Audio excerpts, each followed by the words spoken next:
surpris, Jésus m'a surpris, agréablement surpris, Jésus m'a surpris, azaboli moi motema. Avant de rentrer dans notre message de ce jour, nous vous invitons à vous joindre à nous dans la prière. Prions. Seigneur éternel Dieu, nous voulons te dire merci. Nous bénissons ton nom pour la grâce que tu nous accordes.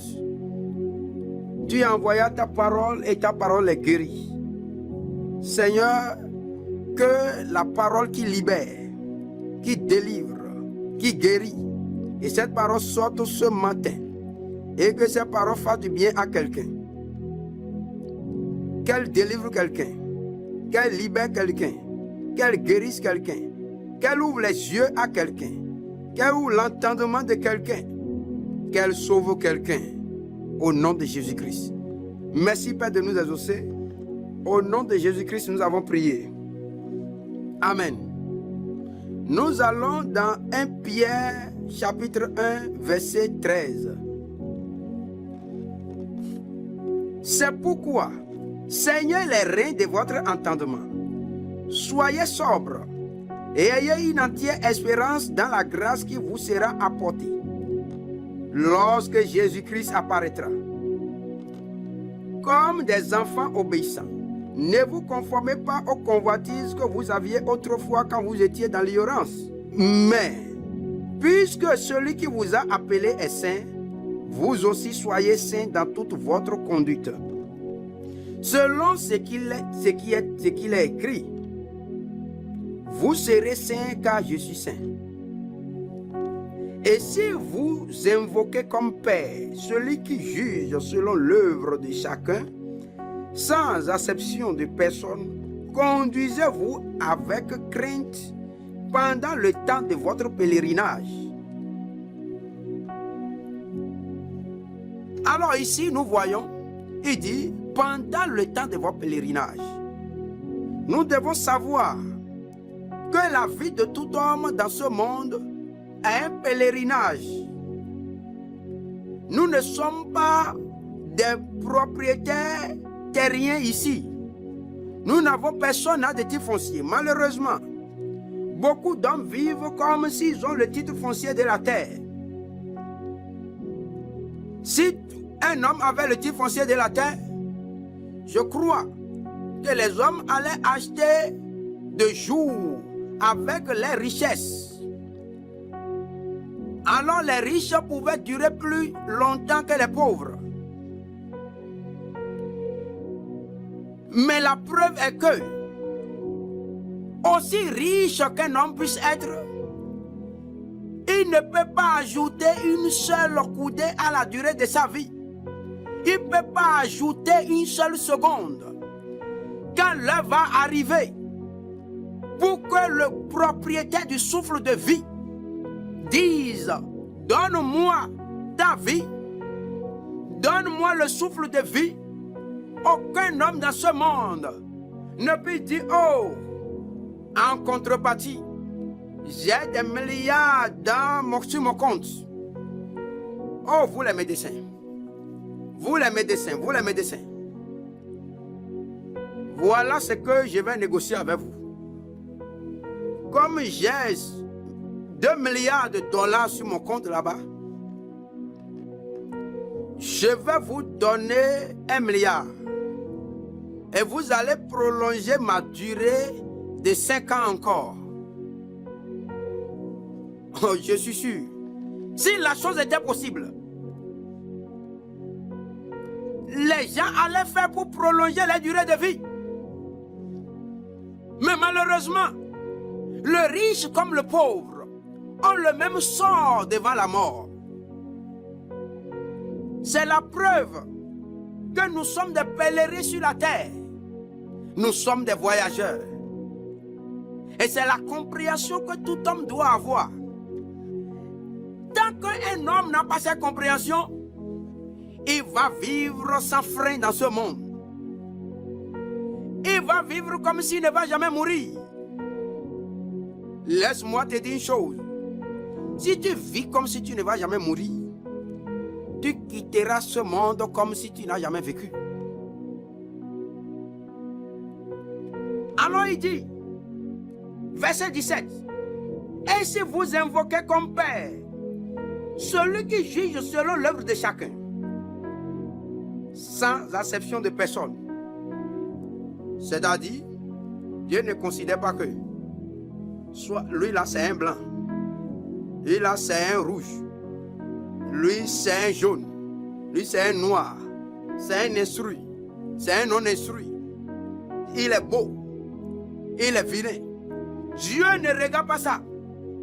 Il est issu d'une famille riche, il est issu d'une famille pauvre. Dieu n'a rien à foutre avec ça. Dieu ne peut pas être corrompu. Vous voyez, les magistrats de ce monde peuvent être corrompus. En sorte que, si tu n'as pas de l'argent, les magistrats de ce monde, ils peuvent juger. Alors que tu as raison, comme tu n'as pas de l'argent à les donner, ils vont te condamner pour dire que c'est toi qui as tort. Alors parce que tu n'as pas de l'argent. Mais celui que nous invoquons, le Dieu Tout-Puissant, l'Éternel des armées, lui, il juge sans acception de personne. La seule chose que lui veut, c'est la justice. Lui, il juge selon la vraie justice. Lui ne peut jamais être corrompu. Et lui ne peut pas être influencé par quelqu'un. Rien ne l'influence. La beauté de quelqu'un ne l'influence. La richesse de quelqu'un ne l'influence. Le niveau d'instruction de quelqu'un ne l'influence. L'appartenance de quelqu'un à une ethnie, ou à un pays, ou à un club, ne l'influence pas. La seule chose que lui veut, c'est quoi? La justice. La justice. Alors, nous voyons dans le verset 18. Il dit, sachant que ce n'est pas des choses périssables, pas de l'argent ou de l'or, que vous avez été rachetés de la vaine manière de vivre que vous aviez hérité de vos pères, mais par le sang précieux de Christ, comme d'un agneau sans défaut et sans tache,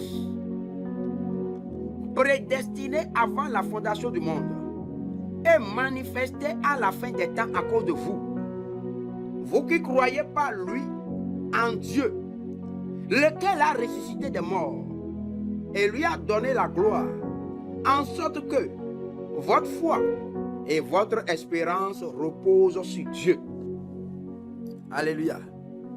Lorsqu'on vient à Christ, l'espérance ne se repose pas sur des fétiches. Quand on vient à Christ, malheureusement, beaucoup de gens vont dire, je suis chrétien, je suis chrétien. Mais au même moment, ils pensent que, ils viennent, ils disent qu'ils sont chrétiens, tout simplement pour faire des façades, ou tromper les gens. Mais au même moment, il a sa calebasse dans sa chambre. Et d'autres vont dire, aide-toi et le ciel t'aidera. Comme si c'est écrit quelque part dans un verset biblique. Je vous mets au défi. Vous ne trouverez nulle part ces versets dans aucune Bible. Vous qui m'entendez, si un pasteur ou un mon père ou n'importe qui vous dit, il est écrit, et toi le ciel t'aidera, dis-lui de te montrer ce verset. Dis-lui que moi j'ai dit que c'est faux. Et s'il dit, amen, lève-moi. Il n'y a pas, aide-toi, le ciel t'aidera. Ça, c'est l'idolâtrie. C'est le fétichisme. Ça, c'est les arguments que le diable a donnés aux gens. Pour les enfermer toujours dans l'idolâtrie. Ou bien, autre manière encore, ils vont dire, mets-toi à porte aux genoux et Dieu va te mettre sur la tête. Oh, quel mensonge du diable. Mais apporte au genou. Et Dieu va te mettre sur la tête. C'est dans quel verset? Il n'y a pas ce verset-là dans la Bible quelque part. Vous n'en trouverez nulle part. Si tu peux apporter au genou toi-même, mais appelle ton frère qui est à côté. Et il va ajouter sa force. Peut-être qu'avec lui, là, ça va venir à la poitrine. Peut-être qu'une troisième personne va venir. Peut-être vous allez mettre sur la tête. Tu n'as pas besoin. C'est que toi, tu peux apporter au genou là. Il faut savoir, Dieu a dit que lui ne partage pas sa gloire. Si Dieu veut faire quelque chose dans ta vie là, lui va le faire et on va voir que c'est lui son empreinte. Il n'y a pas que tu vas mettre au genou et Dieu va te mettre sur la tête. Donc Dieu est incapable de soulever ça de la terre. Non. C'est un mensonge du diable. C'est pour faire quoi? C'est pour te dire oui, même si tu viens à l'église là, il faut avoir Calebasse là-bas. Il faut avoir ton attaquin là-bas. Il faut avoir ton talisman là-bas. Il faut avoir ces choses-là. Parce qu'il faut t'aider. Il faut t'aider, le ciel va t'aider. Ou bien il faut mettre au genou. Non. Ça ne marche jamais. Dieu ne partage jamais sa gloire. Dieu est saint. Donc il dit, vous serez saints. Car moi-même je suis saint. Vous, pourquoi? Il dit, sachant que ce n'est pas des choses périssables, pas de l'argent ou de l'or que vous avez été rachetés de la vaine manière de vivre que vous aviez hérité de vos pères, mais par le sang précieux de Christ. Le sang de Jésus t'a sauvé. Laisse-moi te dire, le sang de Jésus qui t'a sauvé, tu dois savoir que ce sang t'a racheté des liens du diable. Ce sang rachète l'âme de la domination du diable. Ça rachète de l'esclavage du diable. Parce que tous les hommes sans exception qui viennent dans ce monde sont esclaves du diable d'abord. Comme tu vas me dire comment? Je vais t'expliquer. Lorsqu'un enfant naît dans ce monde, à l'âge de 5 ans, 6 ans, il trouve le bonbon de sa maman sur la table. Et il regarde à gauche, à droite. Il voit qu'il n'y a personne là. Et il prend le bonbon. Et il mange. Qu'est-ce qu'il a fait? Pourquoi il a regardé à gauche, à droite? Il veut s'assurer s'il y a quelqu'un là. Ça veut dire quoi? Il veut tricher. Il veut prendre ça sans que personne ne sache. Donc, il a déjà la mentalité de voler. Qui lui a inculqué ça? Est-ce que c'est son papa qui lui a appris ça? Est-ce que c'est sa maman qui lui a appris ça? Mais qui lui a appris ça? Maintenant, qu'est-ce qui se passe? Quand maman vient, et après dit, qui a pris le bonbon sur la table là? Il dit, ah, je ne sais pas. Hein? Je ne sais pas. Hein? Mais, qu'est-ce qu'il a fait? Qu'est-ce que cet enfant a fait? Il a volé et il a menti. On appelle ça comment? Le péché. Qui lui a appris ça? Qui lui a appris ça? Est-ce que c'est sa maman qui lui a appris comment on vole? Comment on regarde à gauche à droite pour s'assurer s'il n'y a personne là? Qui lui a appris ça? C'est ça le problème. Il était déjà, le péché était déjà dans son sang.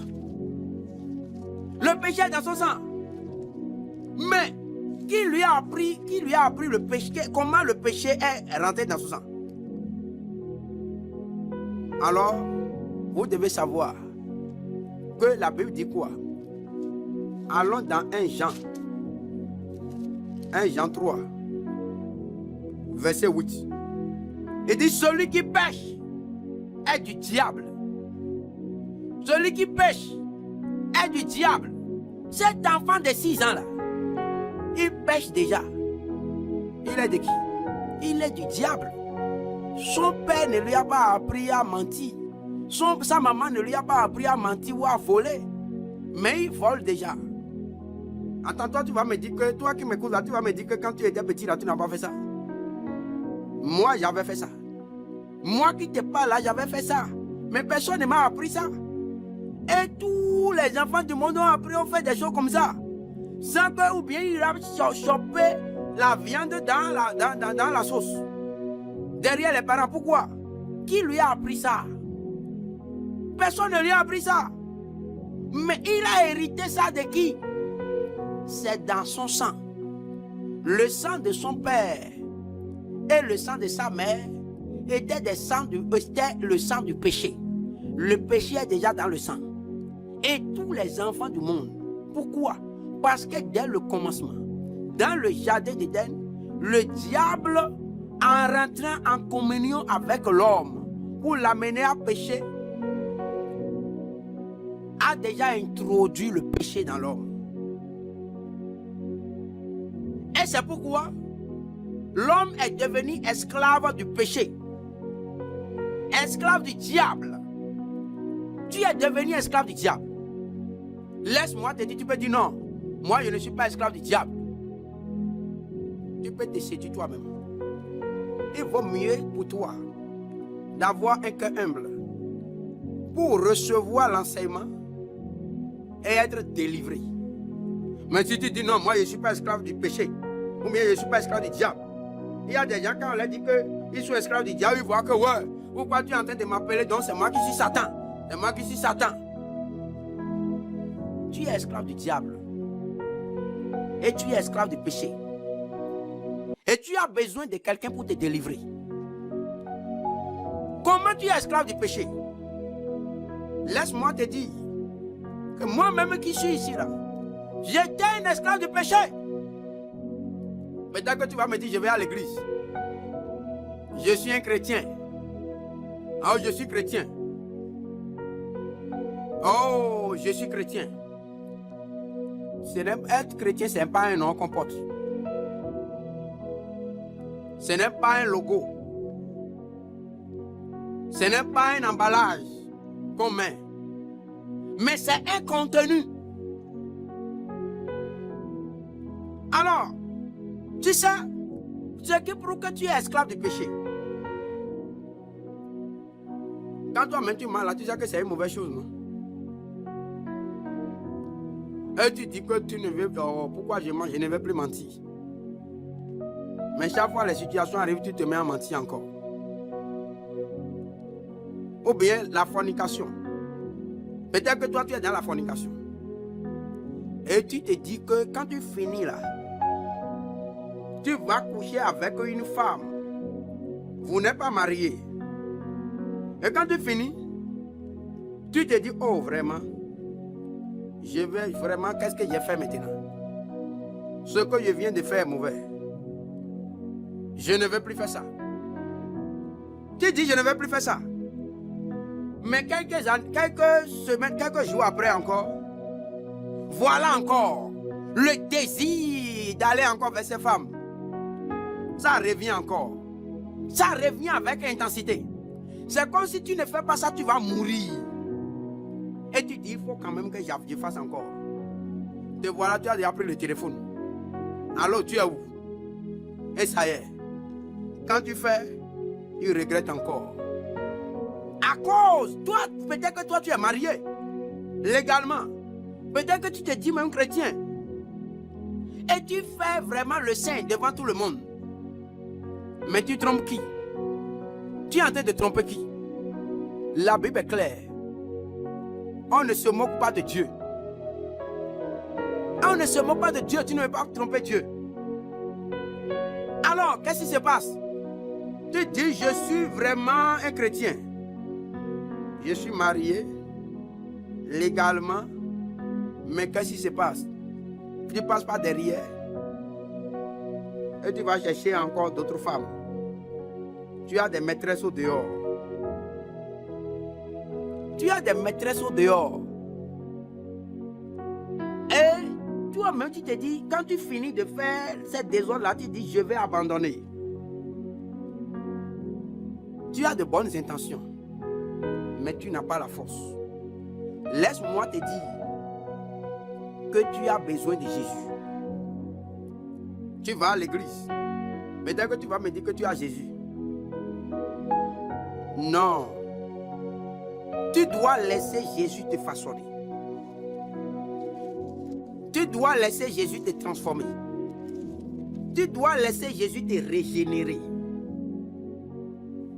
Jésus doit te régénérer. Il doit te façonner. Tu ne peux pas par ta propre force. C'est pourquoi quand tu dis que oui, il faut mettre au genou et Dieu va te mettre sur la tête. Depuis que tu es en train de dire, tu fais des programmes, tu fais des efforts pour dire, je vais abandonner l'adultère. Et te voilà toujours, chaque jour, tu es plongé davantage dans l'adultère. Je vais abandonner la cigarette. Je connais des médecins, je connais des docteurs, je connais des professeurs de biologie. Ils savent, ils peuvent décrire comment est-ce que la cigarette détruit. Mais, ils fument comme un train. Ils ne peuvent pas, ils ont envie d'abandonner la cigarette. Mais ils n'ont pas la force d'abandonner la cigarette.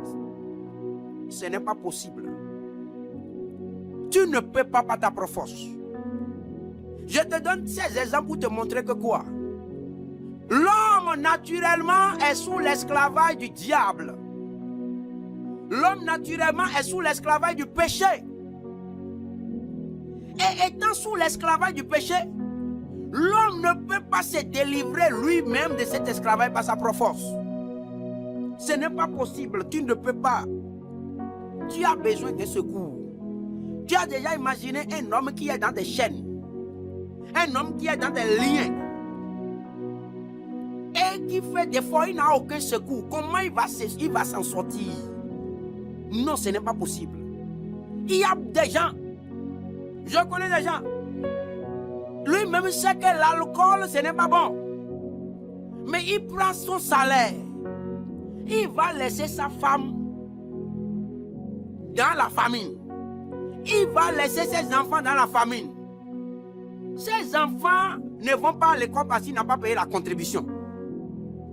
Mais quand il prend son salaire, oh, Satan lui dit direction la direction. Direction la direction. Direction où? Vivette.